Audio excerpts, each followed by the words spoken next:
اقامت دین کی جد و جہد ہو، غلبہ دین کی جد و جہد ہو، اپنے آپ کو ان صلاتی و نسکی و محیایا و مماتی اس کا فیصلہ کرنا ہو، تو سب سے بڑی رکاوٹ آتی کھائیں گے کیا؟ تو اللہ تو کہتا ہے راضی میں ہوں، ہے ایمان اور یقین اس پر، کر کے دیکھو تو صحیح، اس پر اعتماد تو کرو۔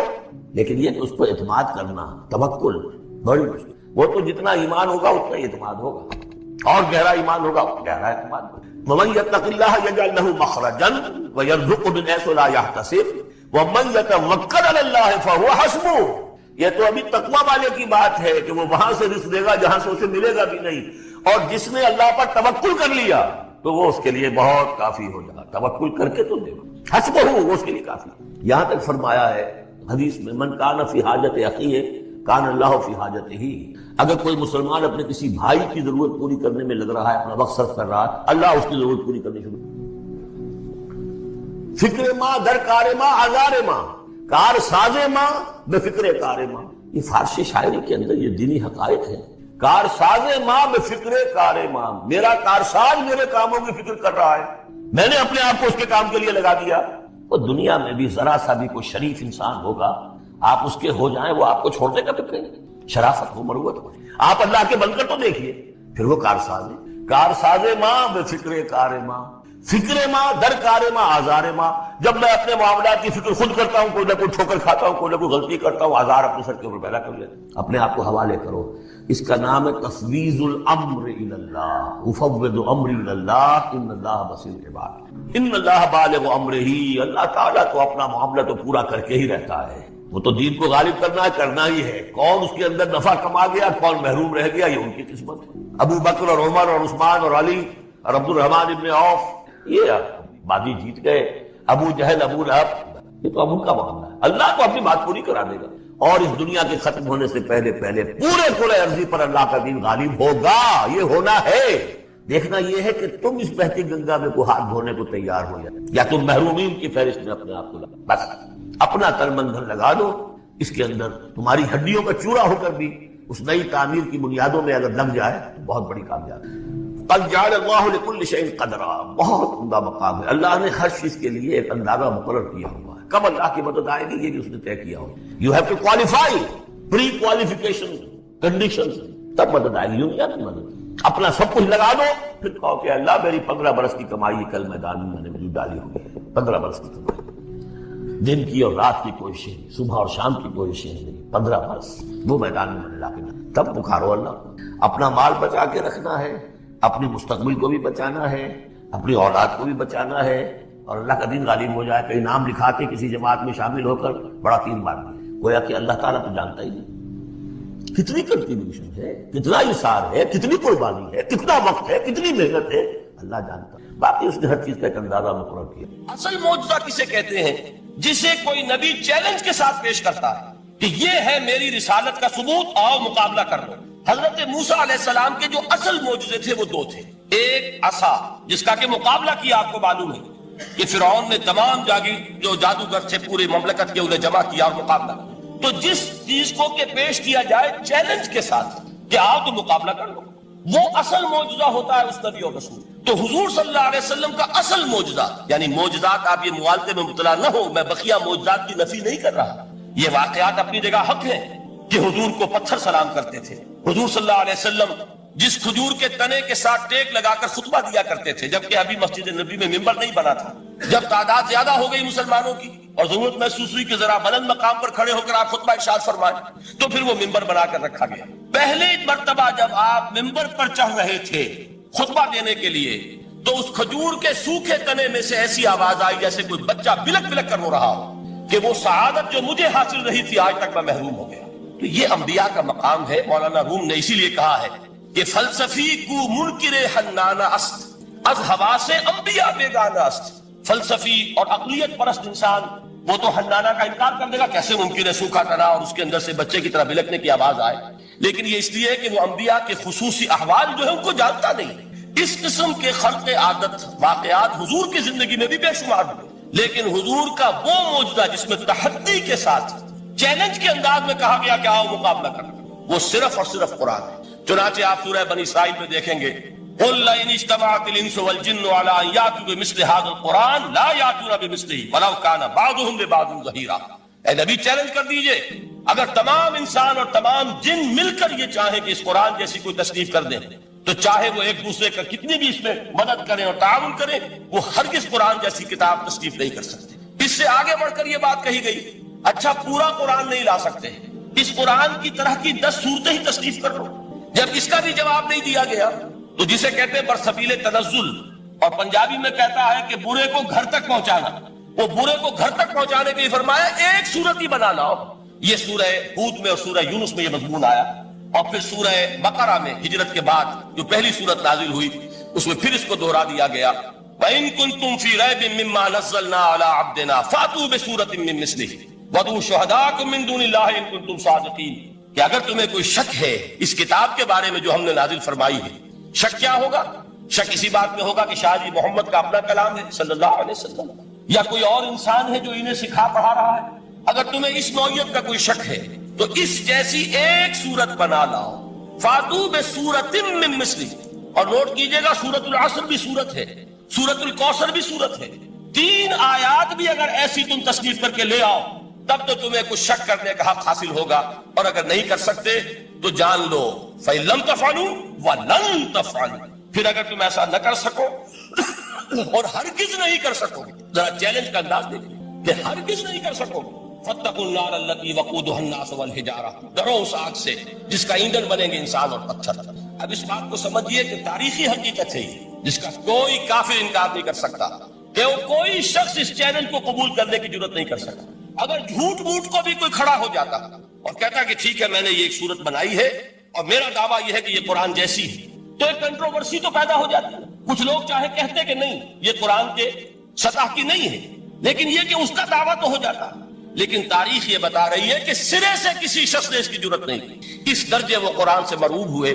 تو حضور کا سب سے بڑا معجزہ جو آج تک زندہ ہے، اس کو ذہن میں رکھیے، میں نے جو حضرت موسیٰ حضرت عیسیٰ کے معجزات گنوائے ہیں وہ در حقیقت ان کی اپنی ذات کے ساتھ تھے۔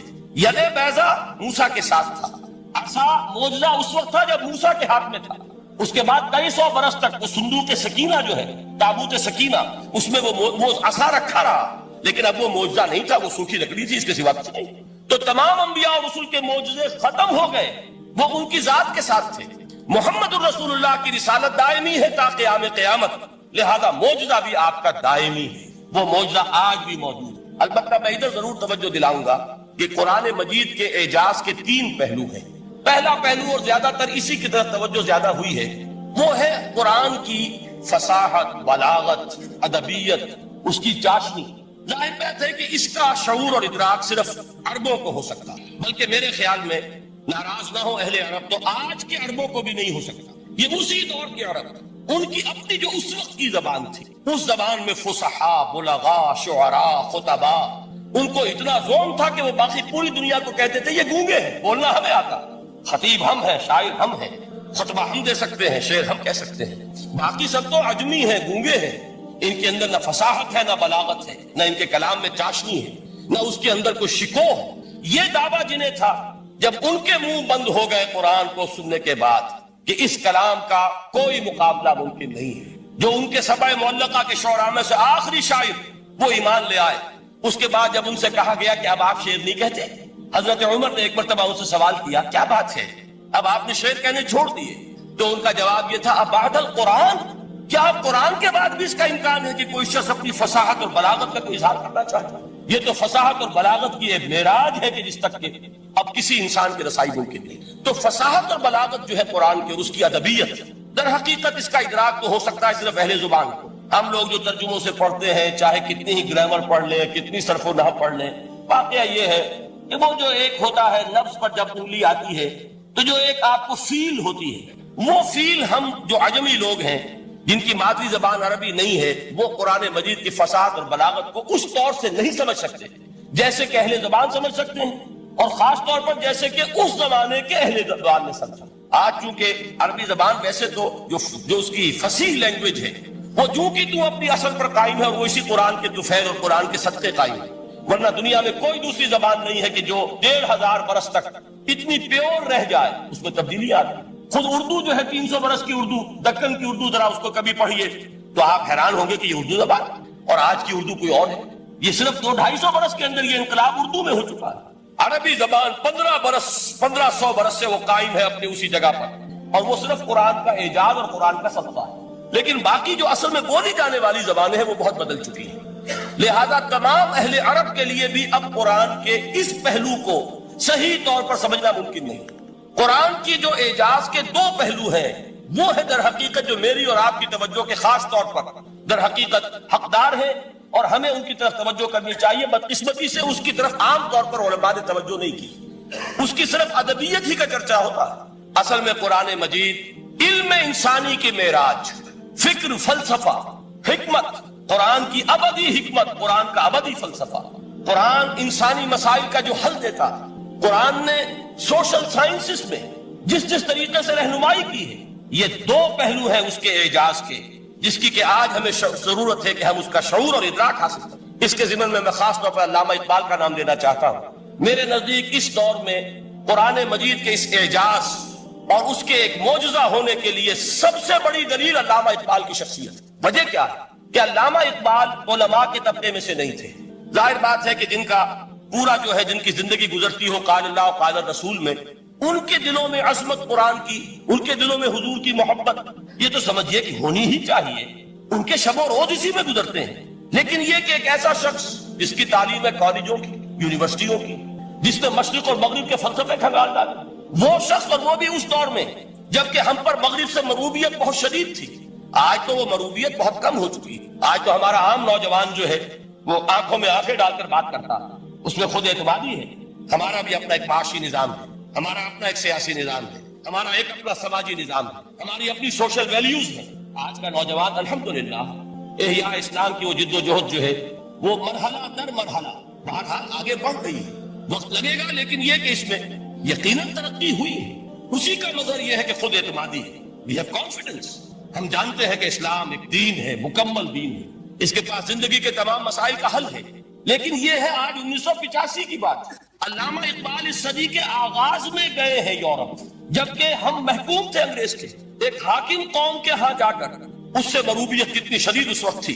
جو جاتا تھا اکثر و بیشتر جو ہے واپس آتا تھا تو کھڑے ہو کر پیشاب کرنا ضروری سمجھتا تھا، اس لیے کہ اس نے وہاں پر لوگوں کو یہی کرتے دیکھا.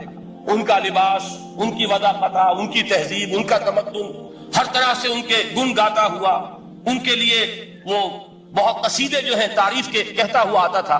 لیکن ایک علامہ اقبال کی شخصیت وہ ہے کہ وہ یہ خود کہتے ہیں کہ میں اس آگ میں ڈالا گیا ہوں مثل خلیل. مغربی تہذیب کے اس الاؤ میں مجھے اس طرح ڈالا اللہ نے جیسے کہ حضرت ابراہیم کو آگ میں ڈلوایا. میں اس تہذیب کے اس الاؤ کے اندر سے ہو کر آ رہا ہوں اور میں نے یہ دیکھ لیا ہے کہ یہ تہذیب کھوکھلی ہے، اس کے اندر کوئی پائیداری نہیں ہے. نظر کو خیرہ کرتی ہے تب چمک تہذیب حاضر کی، یہ سنائی مگر جھوٹے نگوں کی ریزہ کاری ہے. اور دیار مغرب کے رہنے والوں خدا کی بستی دکان نہیں ہے. کھڑا جسے تم سمجھ رہے ہو وہ اب زرے کا معیار ہوگا. تمہاری تہذیب اپنے خنجر سے آپ ہی خودکشی کرے گی. جو شاخ نازک پہ آشیانہ بنے گا ناپائیدار ہوگا. اب آپ اندازہ کیجئے وہ شخص جو بنیادی طور پر فلسفی ہے، فلسفے کا طالب علم، وہ جرمنی اور انگلستان میں جا کر فلسفے کھنگالنے کے بعد اسے اگر تسکین حاصل ہوئی، اس کی جو علم کی پیاس تھی اگر اسے سیری حاصل ہوئی تو صرف قرآن کے ذریعے سے. نہ کہیں جہاں میں اما ملی، جو اما ملی تو کہاں ملی میرے جرم خانہ خراب کو تیرے عفو بندہ نواز میں. یہ وہ شخص ہے آخری زندگی میں ان کا کام صرف ایک رہ گیا تھا، قرآن کی تلاوت. بڑے بڑے فلسفی ملنے آتے تھے علامہ اقبال سے ملنے، وہ سمجھتے تھے بڑی لائبریری ہوگی. جیسے بڑے وکیل، اس کی لائبریری آپ کو معلوم ہے کتنی جلدیں رکھی ہوگی، خوبصورت جلدیں بنی ہوئی. ایسے ہی کوئی بڑا فلسفی، بڑا پروفیسر، اس کی سٹڈی، اس کی کتابیں بڑی مرغوب کن ہونی چاہیے. لیکن علامہ اقبال کے ہاں سب کتابیں اٹھوا دی تھی، صرف ایک کتاب رہ گئی. اور سید نذیر نیازی کا نام آپ نے سنا ہوگا. انہوں نے جب یہ گواہی دی ہے، یہ واقعہ شاید آپ کے علم میں نہ آیا ہو، یہ بہت اہم واقعہ ہے.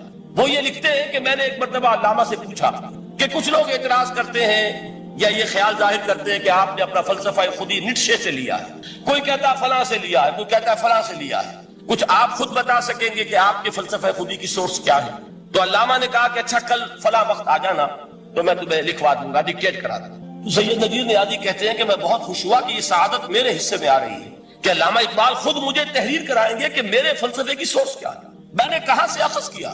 دوسرے روز وہ گئے، حاضر ہوئے، بڑے ہی ارمانوں کے ساتھ پینسل اور کاپی لے کر بیٹھے علامہ نے فرمایا ذرا قرآن مجید نکال لاؤ.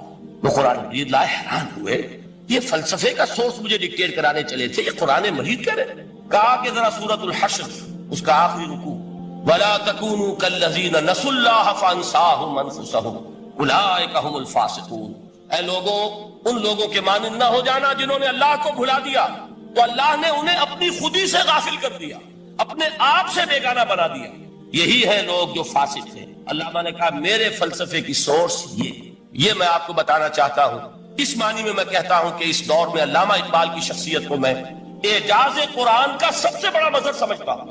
ایک شخص 20ویں صدی عیسوی کی شخصیت، اور پھر یہ کہ وہ کہیں مسجد اور کسی مدرسے کے ماحول میں پلا بڑھا نہیں ہے، بلکہ اسکولوں اور کالجوں میں اور یونیورسٹیوں میں، اور صرف ہندوستان میں نہیں، انگلستان اور جرمنی کی یونیورسٹیوں میں رہا، جس نے اپنا لوہا منوایا ہے. وہ شخص اگر یہ کہتا ہے کہ میرے لیے فکر کی بنیاد، میرے فلسفے کی سورس، میری تمام سوچ کی رہنمائی جو ہے وہ اس کتاب نے کی ہے، تو معلوم ہوا کہ واقعتاً یہ قرآن مجید آج بھی معجزہ. یہ بات تو ہوئی فلسفے اور فکر کے اعتبار سے.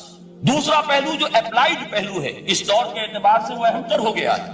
انسان کے لیے جو پیچیدہ تمدنی مسائل ہیں، سیاسی مسائل کو کیسے حل کیا جائے، معاشی مسائل کا حل کیسے ہو، سماج میں توازن کیسے ہو، مرد اور عورت کے درمیان توازن کیسے ہو. ہوتا کیا ہے، یا عورت بھیڑ بکری کی طرح کی ملکیت بن جاتی ہے. ہمارے ہاں اردو میں جو اس کا محاورہ ہے کہ جوتی کی نوک، یہ اس کی حیثیت ہو جائے گی، یا دوسری طرف عورت کلوپیٹرا بن کر قوموں کی قسمتوں سے کھیلے گی. دنیا میں یہ دو انتہائیں ہوئی. کہاں نقطۂ عدل کہاں ہے، کیسے بیلنس جو ہے اسٹرائک کیا جائے، مردوں کے حقوق اور فرائض اور خواتین کے حقوق اور فرائض، اس میں صحیح ترین ایکویشن ہے کیا. اسی طریقے سے فرد اور اجتماع، فرد اور ریاست، یا تو یہ کہ انسان کی انفرادی آزادی اتنی جا رہی ہے، مادر پدر آزاد، جس کا مظہر یہ ہے کہ آج انگلستان میں 2 مرد بھی میاں اور بیوی کی حیثیت سے رہ سکتے ہیں، قانون تسلیم کرے گا ہسبینڈ اینڈ وائف، ان کو وہی حقوق حاصل ہو. یہ ہے وہ آزادی. اور یا پھر یہ ہے کہ جو روس میں ہے یا دوسرے ممالک میں ہے کہ آزادی بالکل ختم، اور معلوم ہوا کہ ٹوٹلیٹیرین سوسائٹی، مستبدانہ نظام، ان کے درمیان نقطۂ عدل کہاں ہے. اسی طرح سرمایہ اور محنت، اگر ذرا سا سرمایہ کو چھوٹ ملتی ہے وہ مزدور کا خون چوستا ہے اور اس کا حق اس کو نہیں دیتا. اقبال نے بہت خوبصورت انداز میں کہا ہے کہ خواجہ از خون رگے مزدور سازد لال ناب، از جفائے دہ خدایاں کشت دہ کا نا خراب. انقلاب انقلاب انقلاب. ایک طرف سرمایہ دار ہے جو مزدور کی رگوں میں سے خون نچوڑ کر سرخ شراب کا پیمانہ لے کر بیٹھا ہوا ہے، وہ در حقیقت مزدور کا خون ہے جو پی رہا ہے. ایک طرف وہ زمیندار اور جاگیردار ہے جو کاشتکار کا خون جو ہے چوس رہا ہے. تو یہ یا تو یہ انتہا ہے، اور یا یہ ہے کہ اگر ذرا آپ مزدور کو یا کارکن کو تھوڑا تحفظ دیجئے تو وہ کام نہیں کرتا. ہمارے ہاں پچھلے دور میں یہی ہوا تھا. میں یہ برملا کہتا ہوں، آج بھی آپ کے سامنے کہہ رہا ہوں کہ بھٹو نے واقعہ یہ بہت بڑا کارنامہ سر انجام دیا تھا. اس نے مزدور کو ایک سیلف ریسپیکٹ دی تھی، کاشتکار کو اپنی عزت کا احساس دیا تھا کہ میں بھی انسان ہوں، میرے بھی حقوق ہیں. لیکن نتیجہ اس کا نیگیٹو نکلا، مزدور نے کام کرنا چھوڑ دیا، معیشت کی گاڑی ختم ہو گئی. وہ چیز کہ جو متوازن ہو، جس میں مزدور کو اس کا حق مل رہا ہو اور پسینہ خشک ہونے سے پہلے اس کی جائز مزدوری اس کو مل گئی ہے، جس میں کہ انسان کسی سرمایہ دار کی رعیت بن کر رہ جائے. دوسری طرف یہ کہ سرمایہ کے لیے بھی جو اس کا صحیح ہے کہ اس کو انسینٹیو ملے، وہ میدان میں آئے، اس کے اندر رسک لینے کے جو ہے وہ صلاحیت پیدا ہو. ان دونوں چیزوں کو کیسے متوازن کیا جائے؟ واقعہ یہ ہے کہ یہ ہے وہ پیچیدہ مسائل جن کا حل قرآن میں ہے. ہماری بدقسمتی کیا ہے کہ ہم نے خود ان چیزوں کے لیے دوسروں کے سامنے جھولی پساری ہوئی، ہم دوسروں سے بھیک مانگ رہے ہیں. ہمارا حال کیا ہوا تھا اس صدی کے شروع میں؟ مصطفیٰ کمال پاشا نے جب ترکی میں اسلام کے آئلی قوانین بھی منسوخ کیے، نوٹ کیجئے اس کو، یہ اسی صدی کے وہ صدمے ہیں جو ہم نے اٹھائے ہوئے ہیں. اور گاہے گاہے باز خواہ یہ قصہ پاری نہ رہا، تازہ خواہی داشتن گرداؤ ہائے سیدھا رہا. اس صدی میں کیا نہیں ہوا؟ عربوں کی ریوولٹ ترکوں کے خلاف، ان کے پیٹھ میں جو خنجر گھونپا، اور ایک انگریز، ایک کرنل لارنس کی وہ ساری شرارت، اس کے نتیجے میں ایک عظیم مملکت عثمانیہ، سلطنت عثمانیہ، دی گریٹ آٹومان امپائر، اس کے چیتڑے ہوئے. اور اس کے بعد وعدے کیے تھے عربوں سے کہ ہم تمہیں حکومت دیں گے. ہوا کیا کہ ان کے چھوٹے چھوٹے ٹکڑے کیے اور تقسیم کر دیے. مغربی سامراج کا دور شروع ہو گیا. اس کا ایک رد عمل مصطفیٰ کمال پر اس درجے شدید ہوا، اس نے ہر چیز جس کا تعلق عربوں سے تھا اس کو ختم کر دیا، ملک بدل کر دیا. عربی میں اذان نہیں ہوگی، عربی میں نماز نہیں پڑھی جائے گی. اور اسی کے ضمن میں یہاں تک گیا کہ فیملی لاز بھی رومن لاز جو ہے وہ نافذ کیے. تو یورپ کے اخبارات نے اس وقت یہ طنز کیا تھا مسلمانوں پر. یہ مسلمان عجیب قوم ہے، کہتے یہ ہے کہ ہمارے پاس دنیا کا بہترین ضابطہ ہے، بہترین قانون ہے، ہمارے قانون سے بہتر کسی کا قانون نہیں. اور حال یہ ہے کہ فیملی لاز کے لیے بھی یہ ہم سے بھیک مانگ رہے ہیں، ہم سے وہ قوانین لے کر اپنے ہاں نافذ کر رہے ہیں. آج بدقسمتی سے اکثر و بیشتر مسلمان ممالک کا حال یہی ہے. آج ہم ان سے بھیک مانگ رہے ہیں. کہیں جمہوریت کی بھیک ہے، کہیں سوشلزم کی بھیک ہے، کہیں کسی اور سماجی نظام کی بھیک ہے، کہیں مرد اور عورت کی کامل مساوات کا ایک نظریہ ہے، شانہ بشانہ چلنے والا فلسفہ ہے، جو خالص مغرب کی تہذیب کی ایک بھیک ہے جو مانگی جا رہی ہے. کاش کہ آج قرآن کے اس اصل اعجاز کی طرف، جو اس کا اصل معجزہ اس دور کے لیے، میں نے عرض کیا کہ اعجاز قرآنی کا وہ معجزہ کہ وہ فصاحت اور بلاغت کی معراج ہے، وہ یا تو اپریشیٹ کر سکتے اہل عرب، اور اہل عرب میں سے بھی حقیقت میں وہ جو قدیم جاہلی شاعری کے جاننے والے ہیں جو بہت کم رہ گئے اب، وہ جان سکتے ہیں کہ جب قرآن نازل ہوا تو کیوں زبانیں گنگ ہو گئی تھی، کیوں کوئی ایک شخص جھوٹ موٹ کو بھی مدعی بن کر نہیں آ سکا کہ یہ میں نے قرآن کی جیسی ایک کتاب یا قرآن جیسی ایک سورت یا قرآن کی طرح کے چند جملے میں نے موضوع کر دیے ہیں. لیکن دوسرا پہلو ہے فکر اور فلسفہ، اس کے اعتبار سے جس کا سب سے بڑا ثبوت اس دور میں علامہ اقبال. اور تیسرا پہلو ہے Islamic social sciences, political science, economics, sociology. اس میں جو کچھ قرآن نے دیا ہے، جو آج بھی انسان کی رہنمائی کے لیے بہترین نظام ہے، اس نظام کو ہم سمجھے، اسے دنیا کے سامنے پیش کریں، تب در حقیقت قرآن مجید کا اعجاز سامنے آئے. یہ دو پہلو تو میں نے عرض کیے ہیں کہ جو کسی غیر مسلم کو بھی نظر آئے. قرآن کا پریزروڈ ہونا، اس کی انٹیگریٹی، اوتھینٹسٹی، یہ چیزیں وہ ہے کہ جو سب نے مانی. قرآن کے ذریعے تاریخ انسانی کا عظیم ترین انقلاب برپا ہونا، یہ وہ بات ہے کہ جو کسی اندھے کو بھی دیکھنی پڑتی ہے. اس حقیقت کا اعتراف دشمن کو بھی کرنا پڑتا. میں یاد دلا دوں آپ کو، ایچ جی ویلز، آپ نے نام سنا ہوگا، سائنٹیفک فکشن میں اس کا بڑا اونچا مقام ہے، لیکن اس نے تاریخ نسل انسانی پر بھی 2 کتابیں لکھی، a short history of the world اور a concise history of the world. Concise history of the world میں وہ شخص حضور کے ذکر پر جب آتا ہے تو میں صرف ذکر کر رہا ہوں، نقل کفر نہ باشد. اس نے حضور کی شخصیت پر بڑے رقیق حملے کیے ہیں، بڑے گھٹیا حملے کیے. حضور کی خاص طور پر تعدد ازدواج کا جو معاملہ ہے، یہ کڑوی گولی ان کے حلق سے اتر نہیں سکتی، اس لیے کہ ان کا آئیڈیل ہے حضرت مسیح اور حضرت یحییٰ، جان دی بیپٹسٹ اینڈ جیسس آف نازارت. ان دونوں نے ایک شادی بھی نہیں کی، تجرد کی زندگی بسر کی، لہذا ایک شادی بھی ان کے نزدیک گھٹیا فعل ہے. تو حضور نے تو کی ہے 11 شادیاں، 11 نکاح آپ کے. یہ جو کڑوی گولی ہے یہ ان کے حلق سے نیچے نہیں اترتی، اس لیے میں انہیں معذور سمجھتا ہوں. تو اس نے اس پہلو سے تو بڑے حملے کیے، لیکن خطبہ حجۃ الوداع کے وہ جملے جو ہے تاریخی، پورے کے پورے اس نے کوٹ کیے. لا فضل لعربی علی عجمی ولا لعجمی علی عربی ولا لأحمر على اسود ولا لأسود على احمر الا بالتقوى كلكم بنو آدم وآدم من تراب. کسی عرب کو کسی عجمی پر کوئی فضیلت نہیں، کسی عجمی کو کسی عرب پر کوئی فضیلت نہیں، کسی گورے کو کسی کالے پر کوئی فضیلت نہیں، کسی کالے کو کسی گورے پر کوئی فضیلت نہیں سوائے تقوی کے. تم سب کے سب آدم کی اولاد ہو اور آدم مٹی سے بنائے گئے. یہ الفاظ لکھ کر کہتا ہے کہ جہاں تک human fraternity, equality and freedom, 3 الفاظ نوٹ کیجئے، انسانی حریت، انسانی مساوات، انسانی اخوت. کہتا ہے جہاں تک ان 3 چیزوں کے بعض ہیں، سرمنس کا تعلق ہے، وہ تو دنیا میں پہلے بھی بہت کہے گئے. عیسائی ہونے کے باوجود خاص طور پر نام لیتا ہے جیسس آف نازارت. سرمنس تو حضرت مسیح کے ہاں بھی بہت مل جائیں گے کہ تمام انسان برابر ہیں، سب کو بھائی بھائی ہونا چاہیے، سب انسان آزاد ہیں، تمیز بندہ و آقا فساد آدمیت ہے. لیکن وہ کہتا ہے کہ یہ ماننا پڑتا ہے تاریخ انسانی میں پہلی مرتبہ ان اصولوں پر ایک انسانی معاشرہ قائم کیا محمد نے صلی اللہ علیہ وسلم. یعنی حضور کے ساتھ یہ معاملہ ایمپٹی سلوگنز کا نہیں، یہ صرف باز نہیں ہے، یہ صرف سرمنز نہیں ہے، یہ ایمپٹی سلوگنز نہیں ہے. He translated these things into actuality. ایک حقیقت، ایک واقعے کی شکل دی ہے محمد نے صلی اللہ علیہ وسلم. وہ معاشرہ پیدا کیا جس میں انسانی اخوت، انسانی مساوات اور انسانی حریت، یہ تینوں اقدار میں تمام و کمال موجود. یہی وجہ ہے اس صدی میں نوٹ کیجئے گاندھی جی، موہن داس کرم چند گاندھی، جس کو آج پوری دنیا میں تسلیم کیا جاتا ہے، عالم عرب میں بھی مہاتما گاندھی کی بڑی عزت ہے. پنڈت نہرو کا کسی زمانے میں استقبال ہوا تھا ریاض میں، تو ہمیں بہت غصہ آیا تھا کہ مرحبا برسول السلام، welcome to the prophet of peace. یہ الفاظ تھے کہ جن سے پنڈت نہرو کا استقبال. غصہ ہمیں بہت آیا، یہ رسول کا لفظ استعمال کر دیا انہوں نے. بعد میں ہم نے سوچا بھائی رسول کے معنی ان کے ہاں ایلچی کے ہیں، تو انہوں نے اس کو اپنی جو بھی غلطی میں سمجھا یا صحیح سمجھا، اس کو چھوڑ دیجئے، میں کوئی سیاسی گفتگو نہیں کرنا چاہتا، انہوں نے سمجھا کہ یہ شخص اس وقت امن کا پیغام بر ہے، لہذا اس کو ویلکم کیا۔ بہرحال گاندھی جی کا جہاں تک معاملہ ہے، آپ کے علم میں ہے کہ پوری دنیا میں اس شخص کی عظمت کو تسلیم کیا گیا ہے۔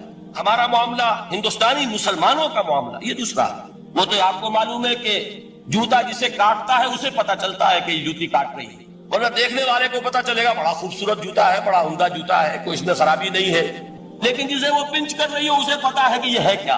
اس اعتبار سے ہمارا معاملہ علیحدہ ہے، لیکن دنیا کو بہت خوبصورت اور بہت ہی اعلیٰ اور بہت ہی اونچی شخصیت ایک نظر آتی ہے۔ بہرحال ایک پہلو سے یقیناً ماننا پڑے گا اس کی عظمت کو، کہ ہندو قوم کے لیے اور ہندوستان کے لیے، اس کی آزادی کے لیے جو عظیم جدوجہد کی ہے، اس میں کوئی شک نہیں۔ میں اس وقت جو بات عرض کرنا چاہتا ہوں کہ 1937 کا تصور کیجیے۔ 1937 میں آپ کو معلوم ہے 1935 میں قانون بنا تھا، اور پہلی مرتبہ الیکشنز ہوئے تھے بر صغیر میں 1937، اور وہ ہوئے تھے صوبائی الیکشنز۔ ان کے نتیجے میں وزارتیں قائم ہوئی، مسلم لیگ نے بائیکاٹ کیا تھا الیکشن کو، لہذا پورے ہندوستان میں تمام صوبوں میں کانگریس کے وزراء کی وزارتیں بنی۔ ہریجن اخبار میں ایک مقالہ لکھا تھا گاندھی جی نے اس وقت، جس میں کہ ان کانگریسی وزراء کے سامنے نصیحت کے انداز میں یہ بات رکھی تھی کہ آج جب کہ آپ لوگوں کو اختیار مل رہا ہے، اور حکومت یہ پہلی انسٹالمنٹ تھی جو انگریزوں نے دی تھی ہمیں، سیلف رول یا ہوم رول کی پہلی انسٹالمنٹ تھی، تو جو بھی تمہیں اختیارات مل رہے ہیں اس میں میں تمہارے سامنے حضرت ابو بکر اور حضرت عمر کی مثال دوں۔ یہ ہے وہ بات کہ جادو وہ جو سر چڑھ کر بولے۔ عربی میں کہتے ہیں الفضل ما شہدت بہ الاعداء، اصل فضیلت وہ ہے جس کا کہ دشمن اعتراف کرے۔ مہاتما گاندھی اگر اعتراف کر رہا ہے کہ تاریخ انسانی کی عظیم ترین شخصیتیں حکومت کی سطح پر وہ ابو بکر اور عمر ہیں، تو ابو بکر اور عمر کس درخت کے پھل ہیں؟ وہ شجرہ طیبہ، شجرہ نبوت ہے کہ جس کے پھل ہیں ابو بکر اور عمر، جن کو تربیت دی ہے محمد نے صلی اللہ علیہ وسلم۔ تو معلوم ہوا کہ یہ چیزیں وہ ہیں کہ جس کا لوہا آج دنیا مان رہی ہے، لہذا ہمیں قرآن مجید کے اعجاز کے پہلو سے ان اعتبارات سے خود بھی توجہ کرنی چاہیے اور دنیا کو بھی ادھر متوجہ کرنا چاہیے۔ اب میں تبرکاً 3 مقامات سے میں نے آیات پڑھی ہیں قرآن مجید کی عظمت کا وہ ادراک اور شعور جو ہمیں ہو سکتا ہے۔ ہم وہ کہ جو قرآن کو مانتے ہیں اللہ کا کلام، ہم اس بنیاد پر سمجھے کہ اللہ نے اپنے کلام کی کیا مدح کی ہے۔ اور نمبر 2 یہ فارسی کا ایک مصرع ہے کہ قدر گوہر شاہ دانت یا بدانت گوہری، ہیرے جواہرات کی قدر و قیمت یا بادشاہوں کو معلوم ہوتی ہے جو ان میں کھیلتے ہیں، اور یا یہ کہ جوہری کو جو ان کا کاروبار کرتا ہے، جانتا ہے، پہچان ہے، پرکھتا ہے۔ عام آدمی کو کیا پتا، اس کے ہاتھ پہ اگر کوئی آپ ہیرا رکھ دیں، وہ شبد شاید کو کوئی کانچ کا ٹکڑا، اسے اس کے اندر کوئی فرق محسوس نہیں ہوگا۔ قدر گوہر شاہ دانت یا بدانت گوہری، کہ ہیرے جواہرات جو ہیں ان کی قدر و قیمت کا اندازہ یا بادشاہوں کو ہوتا ہے یا جوہری کو ہوتا ہے۔ تو قرآن مجید کا عظمت کا صحیح ادراک یا اللہ کو ہے یا محمد رسول اللہ کو صلی اللہ علیہ وسلم۔ باقی جو کچھ دنیا دیکھتی ہے وہ تو وہ ظاہر کا ایک پہلو ہے، وہ تاریخی حقائق ہیں جو میں نے آپ کے سامنے رکھے۔ باقی قرآن مجید کی عظمت کا کوئی صحیح ادراک ہو سکتا ہے یا وہ اللہ تعالیٰ کی زبانی اور یا ہوگا محمد رسول اللہ صلی اللہ علیہ وسلم کے فرامین کی روح سے۔ اسی لیے میں نے 3 جگہ سے آیات پڑھی ہیں۔ ایک مقام سے سورہ رحمان کی ابتدائی 4 آیات، سورہ یونس کی 2 آیات، سورہ حشر کی 1 آیت، اور 3 احادیث نبویہ ہیں جن کا میں نے ذکر کیا ہے، اس لیے کہ تیسری جو ہے وہ بہت طویل حدیث ہے، وہ پوری میں اس وقت نہیں پڑھ سکتا تھا، اس کے صرف ابتدائی اور آخری کلمات میں نے اس وقت آپ کو سنائے۔ میں تھوڑی سی تشریح ان کی کروں گا تاکہ قرآن مجید کی عظمت کا جو نقش میرے اور آپ کے قلب پر ہونا چاہیے وہ صحیح در حقیقت ان آیات اور احادیث کی روشنی میں ہمارے دلوں پر قائم ہے۔ دیکھیے قرآن مجید کی عظمت یہ کلام ہے، اس کی کلام کی عظمت کا پہلا پہلو ہے متکلم کی عظمت کے اعتبار سے۔ عربی میں کہا جاتا ہے کہ کلام الملوک ملوک الکلام ہے، بادشاہوں کا کلام کلاموں کا بادشاہ ہوتا ہے۔ بادشاہ جب گفتگو کرے گا معلوم ہوگا شاہانہ انداز ہے، ایک کوئی بھکاری گفتگو کرے گا یا کوئی گجرا گفتگو کرے گا، سبزی فروش کرے گا، کوئی مچھلی فروش کرے گا، ہر ایک کا پتہ چل جائے گا کہ کون بولا، وہ جس کو کہتے ہیں کہ تانت باجی راگ پایا۔ 2 جملے کوئی شخص بولے گا پتہ چل جائے گا کتنے پانی میں ہے، اس کے علم کا، فضل کا، تہذیب کا، تمدن کا کیا معیار ہے۔ اس لیے کہ کلام جو ہے در حقیقت متکلم کی پوری شخصیت کی عکاسی کرتا ہے، اس کا مقام کیا ہے، اس کا مرتبہ کیا ہے، اس کے ذہن کی بلندی کیا ہے، اس کے فکر کی گہرائی کیا ہے، اس کے افق ذہنی کی وسعت کیا ہے، اس سب کا اندازہ ہوگا کلام سے۔ تو اب یہ کلام ہے اللہ کا، معلوم ہوا کہ اللہ کی صفات کا ایک کامل عکس قرآن مجید میں موجود ہے. یہ بات سمجھیے.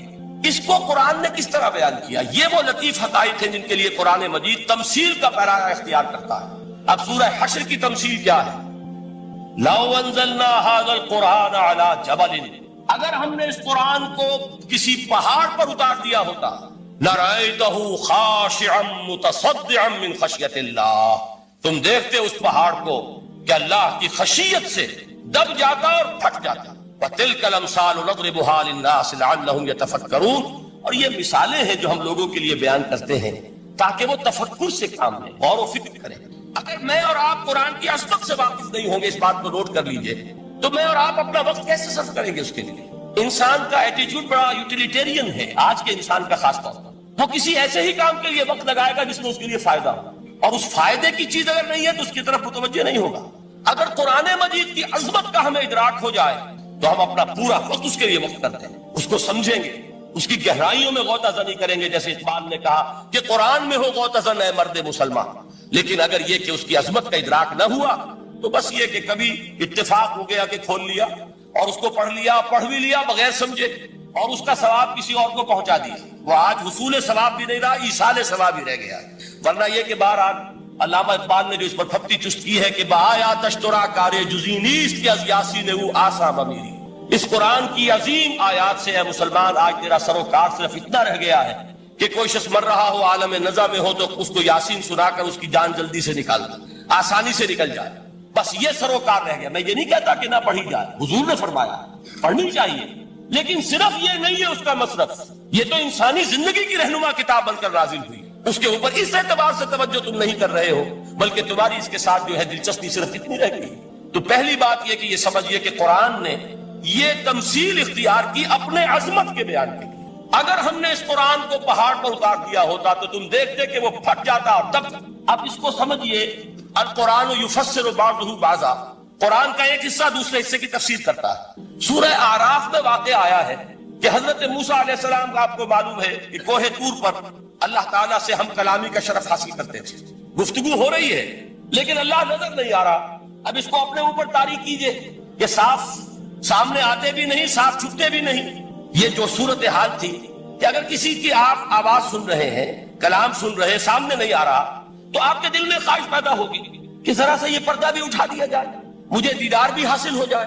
لہذا سورہ اعراف میں ہے جب کئی بار یہ شرف ہم کلامی حاصل ہوا اللہ سے، تو حضرت موسیٰ علیہ السلام نے بڑی ہمت سے کام لیا، بڑی جرت کی درخواست کر دی، رب ارینی انظر الیک. یہ جو پردہ بیچ میں حائل کیا ہوا ہے، پروردگار تو میرا شوق دیکھ، میرا اشتیاق دیکھ، تو مجھے ذرا دیدار بھی عطا ہو جائے. اس پر کیا بات کہی گئی؟ لن ترانی، موسیٰ تم مجھے ہرگز نہیں دیکھ سکتے، تم اس جسد ظاہری کے ساتھ، اس جسد مادی کے ساتھ، ان عنصری آنکھوں سے میرا دیدار نہیں کر سکتے. ولیکن انظر الی الجبل، دیکھو ہم تمہیں ایک مثال دیے دیتے، ذرا اس پہاڑ کی طرف دیکھو، ہم اپنی ایک تجلی اس پر ڈالیں گے. فإن استقر مکانہ فسوف ترانی، اگر وہ پہاڑ ہماری تجلی کو جھیل جائے، تحمل کر لے، تو تم بھی سوچنا کہ شاید ہمیں دیکھ سکو. اس کے بعد ہوا کیا؟ فلما تجلی ربہ للجبل جعلہ دکا وخر موسیٰ صعقا. جب اللہ تعالیٰ نے پہاڑ پر اپنی ایک تجلی ڈالی تو وہ پہاڑ جو ہے پھٹ گیا.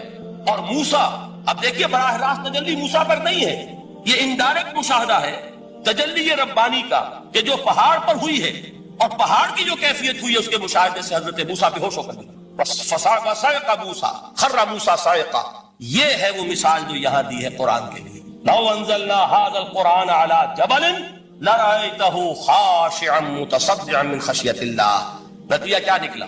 انفر کیجئے، استدلال، استنتاج. نتیجہ یہ نکلا کہ جو تاثیر تجلی ذات ربانی کی ہے وہی تاثیر کلام ربانی کی ہے.